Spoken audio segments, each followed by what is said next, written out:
자, 지난 설 연휴 때도 그렇고 지금도 역시 자동차 타이어는 쉴 새 없이 돌아가고 있을 텐데요.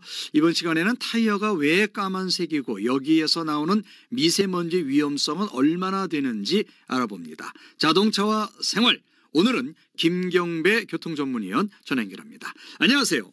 네, 안녕하십니까. 네. 자, 요즘 신종 코로나 바이러스의 이목이 집중되면서 미세먼지에 대한 얘기가 조금 주춤한데 타이어에서 나오는 미세먼지가 위험하다 이런 지적도 있었죠? 맞습니다.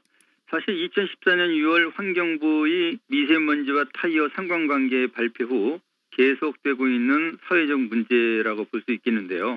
언론의 핵심이 자동차보다 타이어에서 발생됐던 이 숨막히는 미세먼지 배출 농도가 무려 20배나 높다는 이런 결과에 맞춰졌던 부분이 아마 큰 역할을 하고 있는 것 같습니다. 1km를 주행할 때 마모된 타이어 분진이 100mg 발생하고 이 수치는 디젤 차량에서 배출되고 있는 5mg의 먼지보다 무려 20배가 더 많다는 이런 전체 비교에서만 비교해본 이런 포커스를 맞춘 것이 더 큰 문제가 된 것 같고요. 예. 그래서 이제 크기 10마이크로미터인 미세먼지와 2.5인 초미세먼지의 경우는요, 공기 역학적으로 볼 때 매우 미세하기 때문에 노면에 가라앉지 않고 공기 중에 지속적으로 떠다닌다 이런 지적까지 한 바가 있습니다. 하지만 당시 세계 지속 가능 경영 협의 회의와 또 친환경 자동차 기술 개발 사업단은 자동차 가속과 감속, 정지에서 발생되는 이런 노면 마찰 마모 분진인 고무 성분과 도로 마모 입자를 분석했더니 미세먼지는 아주 극소수라고 발표한 바가 있습니다. 2014년 당시 타이어 분진에서는 미세먼지가 거의 나오지 않은 걸로 확인이 됐죠? 그렇습니다. 당시 평균 직경은 100마이크로미터의 타이어 마모 입자 99%는 10마이크로미터인 크기인 만큼요. 대기 중에 자외선과 자연 조건에 자연적으로 분해, 소멸된다는 이런 결론을 냈습니다.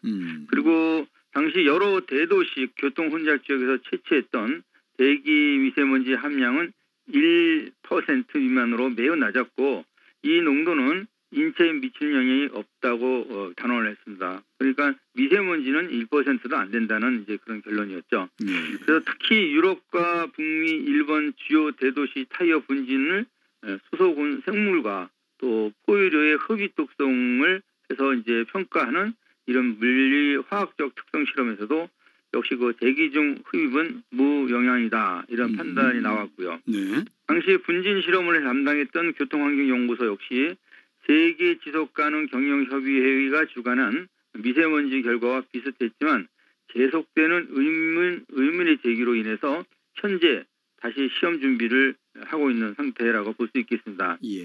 수많은 차량 타이어와 도로 분진이 쌓여 있다가 먼지로 다시 떠올라 두 번째 큰 미세 플라스틱이 된다고 보는 이 원인에 대해 해결책은 또 노면을 물로 세척하는 것뿐이다. 이런 또 기사가 심리적인 뇌관을 때렸다고 분석되고 있습니다. 예. 에코타이어 등급은 뭐 구름 저항, 그러니까 이제 바닥을 굴러가는 거리로 평가가 되는데 노면 마찰과 구름은 상대적인 거 아닌가요? 맞습니다. 타이어가 굴러갈 때 저항이 클수록 더 많은 힘과 노면과의 마찰력이 필요하기 때문에 구름 저항과는 상대적인 단점을 갖고 있다고 볼 수 있겠는데요. 예. 구름에 장애를 주기 때문에 타이어 업계에서는요. 어떤 특성을 높이면 상반된 특성의 손해를 보게 되는 이런 트레이드 오프 현상을 줄이는 데 최선을 다하고 있습니다. 신소재와 트레이드 그러니까 바닥면 문양인 패턴을 개발하면서 트레이드 오프를 줄이기 시작하는 이런 기술력에 돌입을 했는데요. 그간에 우리가 이제 타이어를 볼 때 고무 덩어리라고 생각을 했는데 이 시각이 이제 바뀌면서 최근에는 소재 개발 등 다양한 시도가 이어지면서 첨단 고분자 물질의 복합체로 거듭나고 있기 때문입니다. 땅에 닿는 독특한 문양, 즉 트레드는요. 노면과의 최대 접지를 비롯해서 노면의 물기 등을 빠르게 빼내는 역할을 하는 반면 소음과 직결되는 또 다른 트레이드 오프를 잔재하고 있다고 볼 수 있겠습니다. 네. 자, 다시 한번 사고 소식 전하고 말씀 이어가겠습니다. TVN 네. 긴급교통 정보입니다. 중부고속도로 하남 방향으로 오창 휴게소 앞 승용차 지금 현재 사고 발생됐습니다. 버스와의 추돌 사고가 발생이 됐고요. 버스는 이동 조치됐고 지금 현재 사고 난 SV 차량 또 견인 차량 경찰차가 1차로에 있습니다. 중부선 오창 휴게소 앞 266km 지점 증평을 약 3.3km 앞둔 지점인데요. 도로 위에 지금 운전자하고 견인 차량 기사가 있는데 2차 사고 나지 않도록 각별히 주의하시기 바랍니다. 예, 다시 한번 사고 소식 전해드렸습니다. 자, 타이어의 지문이라고 할 수 있는 트레이드 문양이 정말 중요한데요. 네. 소재와 타이어 공학이 잘 어우러져야 고품질이 탄생할 수 있지 않을까요? 네, 그래서 크게는 사계절용과 겨울전용이 윈터 타이어로 분류되지만요. 고속용과 저소음 타이어를 비롯해서 차량 특성에 맞춰지는 이런 다양한 타이어들이 생산이 되고 있는 현실입니다. 그래서 타이어 내부에 흡음재를 넣어서 공명음을 줄인 저소음 타이어가 출시됐고 타이어가 파손돼서 공기압이 빠진 상태에서도 일정한 속도로 달릴 수 있는 럼플렛 타이어는 이미 오래전에 개발이 됐지만요. 인기를 그동안 얻지 못한 문제가 있습니다. 그런데 최근 소재를 바꾸면서요. 상용화 단계에 들어갔고 타이어의 파손 부분을 스스로 밀봉시켜주는 이런 기능성 타이어와 또 공기압까지 아예 필요 없는 이런 타이어까지도 개발 중에 있습니다. 예. 이 중에서 럼플렛 타이어는요. 초창기 단점은 타이어의 허리 척추 역할을 하는 이런 구조엠블에 철제가 이제 들어가 있어 사이드워를 지탱을 해줬는데 이런 반면에 무겁고 또 운동 성능이 떨어졌지만요. 이젠 가볍고 탄성이 좋은 강화고무로 대체되면서 주행 중 파손 사고 없는 안정성과 또 비상용 템포러리 타이어가 필요 없는 이런 시대를 열어놨습니다. 그리고 지난 2008년 콘티넨탈이 개발한 셀프 실링 기술은요.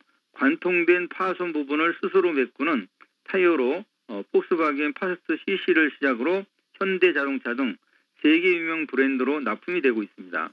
그리고 정부 과제로 한국 타이어가 여러 연구기관들과 개발한 비공기압식 유니 소재 타이어도 있습니다.